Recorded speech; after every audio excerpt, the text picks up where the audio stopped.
తెలుసో తెలియకో చేసిన పాపాల నుంచి విముక్తి కలగాలంటే, ఉత్తమ లోకాలకి వెళ్ళాలి అంటే స్వర్గంలో ఉన్న గంగ భూమి మీదకి రావాలి.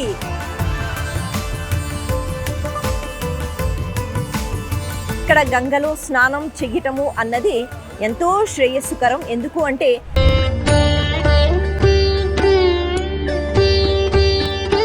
గంగ ఈ నామం విన్న వెంటనే పాపాలన్నీ పోతాయి అని అంటారు. ఇక గంగా స్నానం దీని గురించి చెప్పనవసరం లేదు. గంగ ఎంతో పవిత్రమైనది. మన మనసులో కూడా పవిత్రమైన ఆలోచనలు రావాలి, మనం పవిత్రమైన కర్మలు చేయాలి. తద్వారా ఎంతో చక్కగా ముక్తిని మోక్షాన్ని పొందాలి. అంటే మన పాపాలను పోగొట్టుకోవాలంటే, తెలుసో తెలియకో చేసిన పాపాల నుంచి విముక్తి కలగాలంటే, ఎప్పుడు కూడా పాపపు ఆలోచనలు రాకూడదు అంటే గంగా స్నానం చాలా ముఖ్యం అని అంటారు. అందుకే ఇదివరకు ఖచ్చితంగా కాశీ ప్రయాణం అందరూ చెయ్యాలి, గంగలో మునక వెయ్యాలి అని అనేవారు. ఇక హరిద్వార్ అనేటప్పటికీ హరి శ్రీ మహావిష్ణువు యొక్క స్థానంగా ఇక్కడ భావన అన్నది కలుగుతుంది. ఇక్కడ శ్రీ మహావిష్ణువు స్వయంగా ఉంటారు ఎప్పటికీ.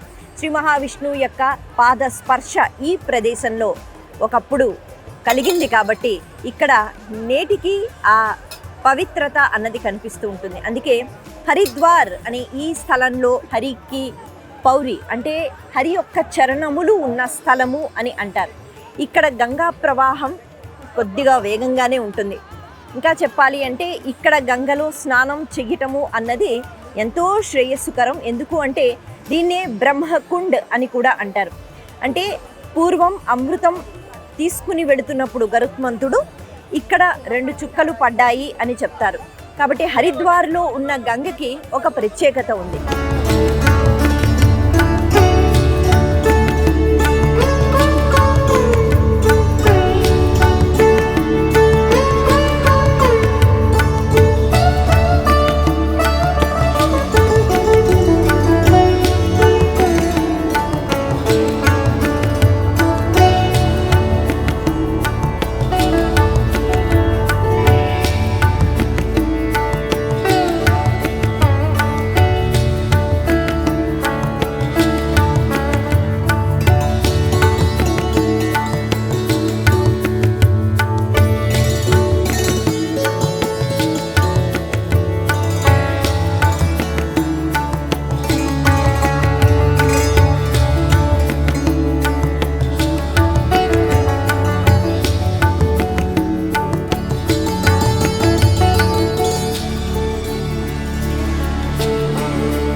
గంగా అవతరణ ముఖ్యంగా మనం చెప్పుకోవాలి అంటే భగీరథుడు తీసుకుని వచ్చాడు. అయితే భగీరథుడు కూడా అసలు ఎందుకు తీసుకుని వచ్చాడు గంగను అనేటప్పటికీ, సగర చక్రవర్తులు అంటే తన పూర్వీకులు, తన వంశంలో ఉన్నవాళ్ళు, వాళ్ళందరూ బూడిద కుప్పలైపోయారు. వాళ్ళకి కపిల మహర్షి ఇచ్చిన శాపము. మరి వాళ్ళు ఉత్తమ లోకాలకి వెళ్ళాలి అంటే స్వర్గంలో ఉన్న గంగ భూమి మీదకి రావాలి అన్న విషయం తెలుసుకుంటాడు. కాబట్టి చాలామంది ఆ వంశంలో ప్రయత్నం చేశారు, తపస్సులు చేశారు, కానీ ఎవరి ప్రయత్నం కూడా ఫలించలేదు. చివరికి భగీరథుడు చాలా కష్టపడి తాను తపస్సు చేశాడు. అది కూడా చాలా ఘోర తపస్సు. అంటే ఒంటికాలి మీద నించుని, అది కూడా ఏదో 1-2 రోజులని కాదు, కొన్ని సంవత్సరాలు కఠోర తపస్సు చేసిన తర్వాత తాను గంగమ్మని ప్రసన్నం చేసుకోగలిగాడు. అయితే ముందుగా బ్రహ్మ ఆయనకి ప్రత్యక్షమవుతారు. ఆయన అంటారు, గంగా నది అమాంతంగా ఒక్కసారిగా భూమి మీదకి వస్తే భూమి అంతా సర్వనాశనం అయిపోతుంది. అలాగే జీవ జంతువులు కూడా అవి ఎంతో నాశనాన్ని అవి చూస్తూ ఉంటాయి. కాబట్టి అలా జలాన్ని పట్టుకునేవాడు ఒకడు ఉండాలి.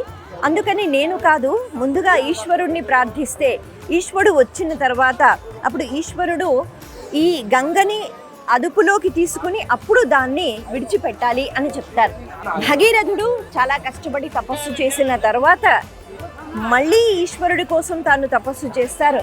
కఠోరమైన తపస్సు. ఆ తపస్సు చేసిన తర్వాత అప్పుడు ఈశ్వరుడు ప్రత్యక్షమైతే, స్వామి గంగా నది భూమి మీదకి రావాలి, అలాగని జన నష్టం జరగకూడదు, కాబట్టి నువ్వే ఏదైనా మాకు దిక్కు చూడు అని అంటే ఈశ్వరుడు నేను ఉంటాను, నేను ఉండి ఆ గంగను విడిచిపెడతాను అని చెప్తారు. అలా ఈశ్వరుడు తపస్సు చేసిన తర్వాత ఈశ్వరుడు ప్రత్యక్షమయ్యి అక్కడ నించుంటారు. పైలోకం నుంచి అమాంతంగా గంగా అన్నది అది దూకుతుంది. అలా దూకిన వెంటనే ఆ గంగను పట్టి తన జటాజూటంలో పెడతారు ఈశ్వరుడు. అలా తన జటాజూటంలో పట్టిన తర్వాత నెమ్మదిగా, అంటే ముందు గంగ అహంకరిస్తుందట. అంటే ఇలా నించున్నాడేంటి, మరి నేను అమాంతంగా దూకితే పరిస్థితి ఏంటి అని. అప్పుడు ఈశ్వరుడు అలాగే ఈ గంగ యొక్క గర్వాన్ని తీసివేసేయాలి అని అనుకుంటారు.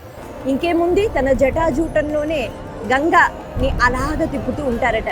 గంగ అలా కొన్ని రోజులు తిరిగి తిరిగి అలసిపోతుంది, కానీ మొత్తానికి కిందకి మాత్రం రాలేదు. అప్పుడు తన అహంకారం పూర్తయిపోయిన తర్వాత స్వామి నన్ను క్షమించు అంటే శివుడు నెమ్మదిగా ఆ గంగను విడిచిపెడతాడట. కాబట్టి అలా శివుని యొక్క శరీరం నుంచి గంగ కిందకి వచ్చింది భూమి మీదకి. కాబట్టి ఎంతో పవిత్రతను తాను పుచ్చుకుంది.